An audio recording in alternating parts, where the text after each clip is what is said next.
Most people know you can take a ferry from England to France, but not many people realize you can actually drive your car onto a train and travel under the sea through the Channel Tunnel. Today, we're taking the Shuttle service from Folkestone in the United Kingdom to Calais in France, and I'll show you the complete experience from check-in to arrival. So what is it really like to drive your car from one country to another through an underwater tunnel? Let's find out.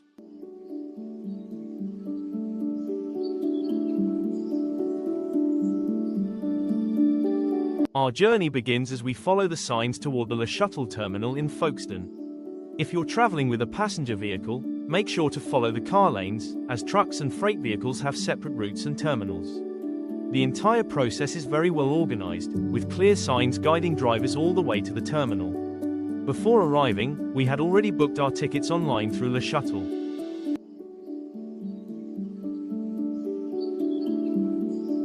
The crossing cost around $130 for our vehicle.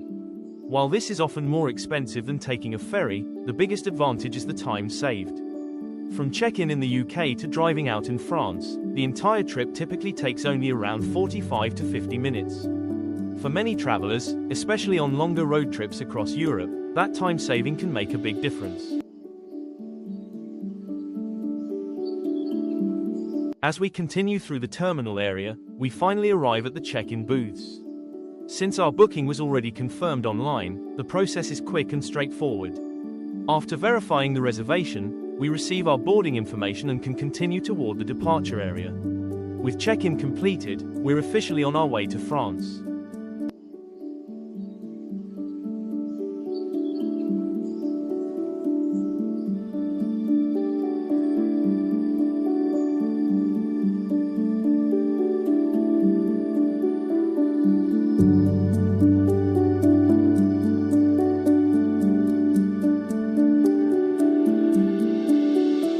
After check-in, we continue deeper into the terminal complex.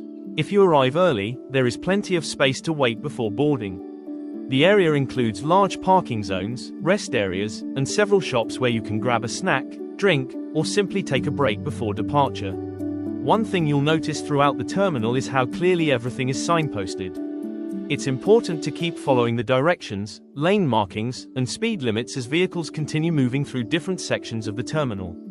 Everything is designed to keep traffic flowing smoothly and safely before boarding begins. If you're enjoying this journey so far and would like to see more travel experiences across Europe, consider subscribing to the channel and supporting future adventures. Now it's time to continue toward the border control area. One of the interesting things about traveling through the Channel Tunnel is that both border checks happen before you board the train. First, we pass through the United Kingdom exit controls. For security and privacy reasons, we've skipped most of the border control and inspection areas in this video. The process was straightforward, and after completing the required checks, we continued toward the boarding area. After leaving border control, we arrive at the boarding lanes. Every vehicle is assigned a specific lane number, which can be found on the boarding information received during check-in. In our case, we were assigned lane number 9, so we simply followed the signs and joined the queue for that lane. The terminal staff are positioned throughout the area and are always available to answer questions or guide drivers if there's any confusion. They also verify that vehicles are waiting in the correct boarding lane before departure. Pause, and now all that's left to do is wait for our lane to be called.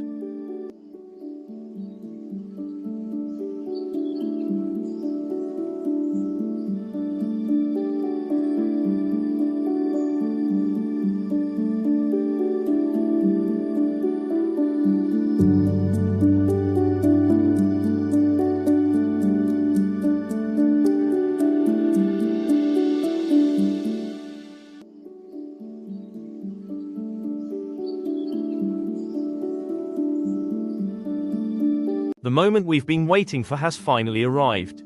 Our lane receives a green signal, which means boarding can begin. As you can see, some other lanes are still showing red lights and must continue waiting. Following the directions from the staff, we leave the queue and begin driving toward the train. This is probably one of the most unique parts of the entire journey.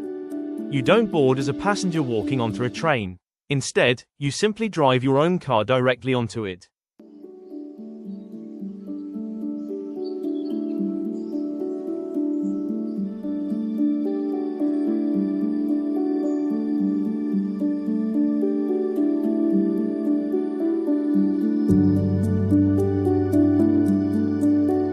As we enter the shuttle, one thing immediately surprises us.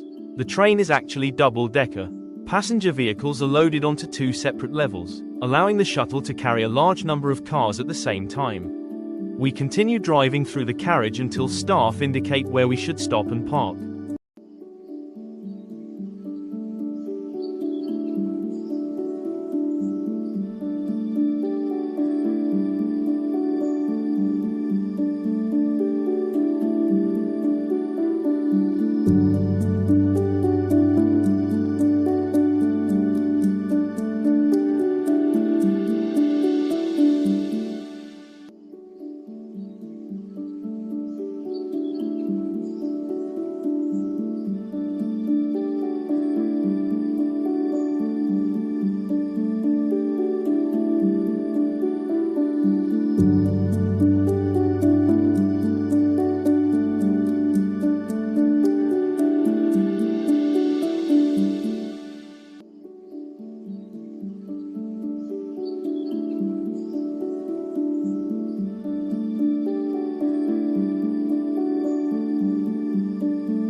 Once parked, all that's left to do is relax and enjoy the crossing. Including boarding, waiting, and the actual journey, we spend roughly 50 minutes on the train. Passengers are allowed to leave their vehicles, stretch their legs, and walk within the carriage. There are also restroom facilities available on board, making the journey comfortable even for families traveling with children. So despite being inside a train carriage, the experience is surprisingly convenient. The train is now moving. Some movement can be seen through the windows, but most of the crossing takes place inside the tunnel beneath the English Channel. The journey itself takes approximately 35 minutes. In less time than many city commutes, we're traveling between two countries. And just like that, we've arrived in France. The train doors open, vehicles begin moving, and we drive straight out onto the French road network.